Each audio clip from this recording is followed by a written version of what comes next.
Look, we all want to give the kids in our lives a financial head start, right? But with so many options out there, where do you even begin?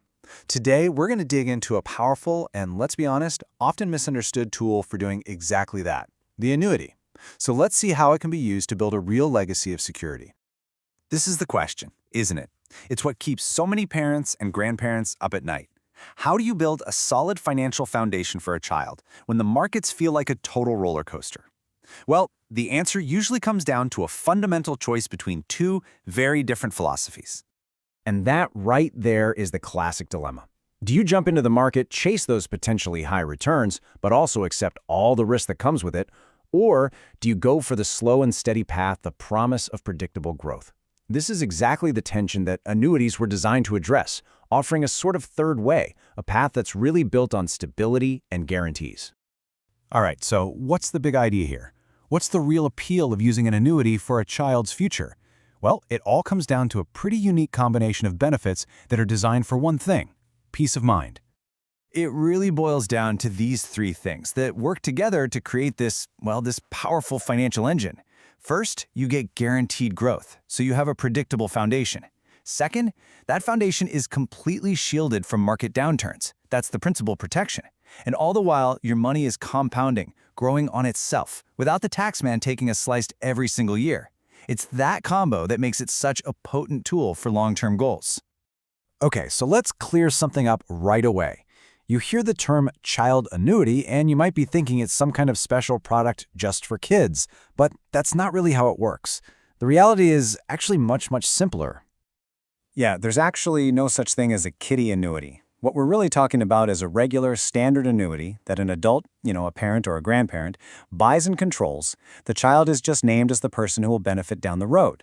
And that's the most important part to remember. The adult is always in the driver's seat. So, let's break down who's who in this whole setup. First up, you have the owner. That's the adult, the one calling the shots, the one who controls the money. Then you have the annuitant, who is usually the child. Their life is basically used for the insurance company's calculations. And finally, the beneficiary, also the child, is the person who ultimately gets the money. This whole structure is really designed to make sure the funds are managed responsibly for years or even decades to come. All right, so we get the what and the why. Now let's talk about the how. When you use this strategy, there are two main types of annuities that people typically use, and they each serve a slightly different purpose. Let's start with the most straightforward one. First up is something called a MYGA, a multi-year guaranteed annuity. Honestly, the easiest way to think about it is like a souped-up CD, but from an insurance company instead of a bank. You lock in a fixed, guaranteed interest rate for a few years. But here's the big advantage over a CD. That growth is tax-deferred, which lets the money compound and grow way more efficiently over time. So what's the trade-off? Well, on the plus side, you get total predictability and safety. No surprises. You know exactly what you're going to have and when. But the flip side is your money is locked in for that term. You can't just pull it out early without facing some penalties. That makes a MYGA perfect for a specific future goal, like, say, saving for a down payment on a first home or helping with wedding expenses. But what if you want that safety and you want a shot at higher returns that are tied to the market? Well, that's where the Fixed Indexed Annuity, or FIA, comes into play. With an FIA, your interest is linked to a market index like the S&P 500. Think of it this way. When the market goes up, you get to participate in some of that growth. But, and this is the magic part, if the market tanks, you don't lose a single penny of your original investment. You just earn zero for that year. You never go backward. So the appeal here is huge, right? You get the potential for market growth without any of the gut-wrenching risk. Now the catch, the trade-off for all that safety, is that your gains are usually capped at a certain percentage. So you won't get all of the market's upside, but you're completely shielded from the downside. Because of that unique balance, an FIA is usually best for really long-term goals, like creating a guaranteed income stream that the child can count on when they're an adult. Okay, so this is starting to make sense. Maybe you've even picked a path that you like. But how do you actually get this thing set up? Well, it's probably more straightforward than you might think. Let's just walk through the key steps. It really just comes down to these 5 key steps. You start by figuring out your goal, which helps you pick the right type of annuity. Then you assign those roles we talked about: owner, annuitant, beneficiary. After you fund it, there's one last step that is absolutely critical: naming beneficiaries.